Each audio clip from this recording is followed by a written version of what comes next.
Doctor साहब, pneumonia और corona की इलामात में क्या फ़र्क है? निमोनिया कहने में कोई बहुत बड़ी बीमारी नज़र नहीं आती, लेकिन निमोनिया की वजह से हर साल दुनिया में लाखों अमवात वाक़ होती हैं।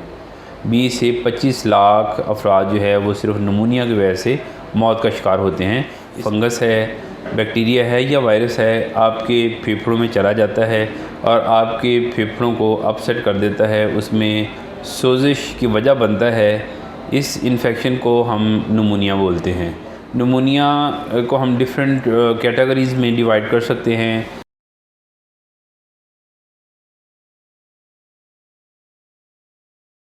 डॉक्टर साहब, निमोनिया की क्या इलामात हैं?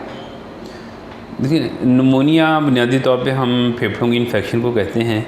इन्फेक्शन से मुराद है कोई भी जरासीम, चाहे वो फंगस है, बैक्टीरिया है या वायरस है, आपके फेफड़ों में चला जाता है और आपके फेफड़ों को अपसेट कर देता है, उसमें सोजिश की वजह बनता है।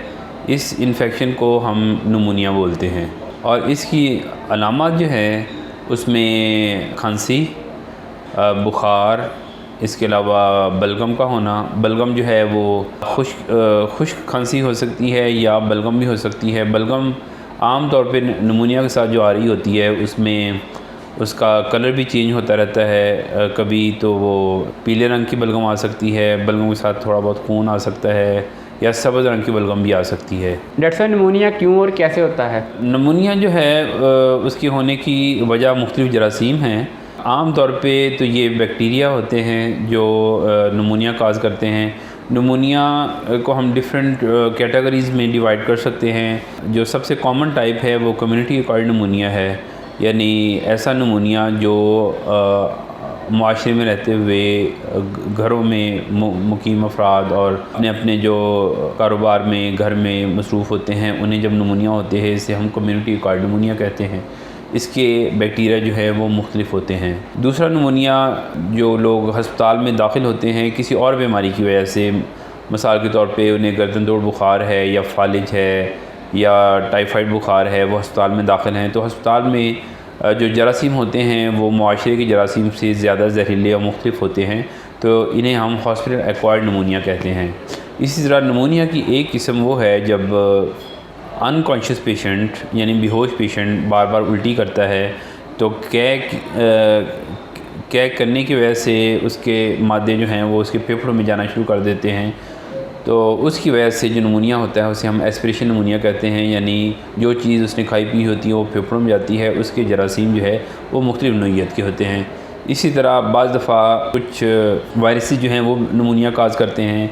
कोविड वायरस जो है ये भी निमोनिया ही की एक बहुत बड़ी वजह है। फंगस होती हैं वो भी निमोनिया काज करती हैं। डॉक्टर साहब, निमोनिया और कोरोना की इलामात में क्या फ़र्क है?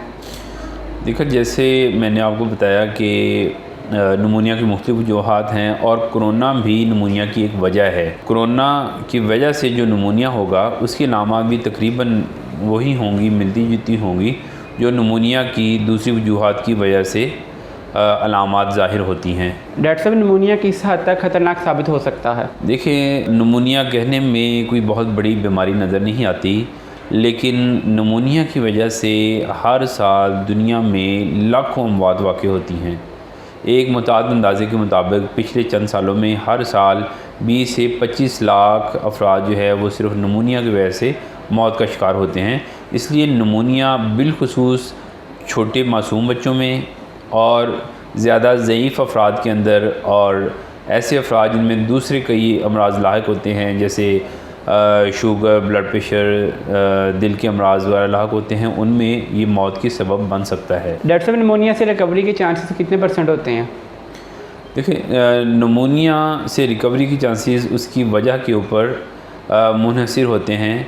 जैसे मैंने बताया कि कोविड की वजह से अगर निमोनिया होगा तो इसमें सर्वाइवल के चांसेस 98% तक हैं। इसी तरह बहुत सारे दूसरे निमोनियाज़ होते हैं, उनमें रिकवरी रेट अच्छा है, लेकिन इसकी रिकवरी इस चीज़ पे डिपेंड करती है कि मरीज़ को निमोनिया के अलावा क्या दूसरे अमराज लाहिक हैं। अगर मरीज़ की क़ुव्वत मुदाफ़त कम होगी, उसकी उम्र 65 साल से ज़्यादा होगी उसे शुगर, ब्लड प्रेशर और दिल के अमराज भी लाहक होंगे, तो फिर उसकी रिकवरी के चांसेस आहिस्ता आहिस्ता कम होते जाते हैं। डॉक्टर साहब, निमोनिया से बचाव के लिए क्या एहतियाती तदाबीर ज़रूरी है? निमोनिया से एहतियात करने के लिए सबसे अहम चीज़ ये है कि आप निमोनिया से बचाव के लिए वैक्सीनेशन करवाएं। हर साल इन्फ्लुएंज़ा वैक्सीनेशन और कुछ दूसरी वैक्सीन्स हैं जो बाकायदगी से करवाई जाती हैं। इसी तरह अब कोविड निमोनिया के लिए हुकूमत पंजाब ने जो वैक्सीनेशन प्रोसेस शुरू किया है, तमाम अफराद को वैक्सीनेशन करवानी चाहिए।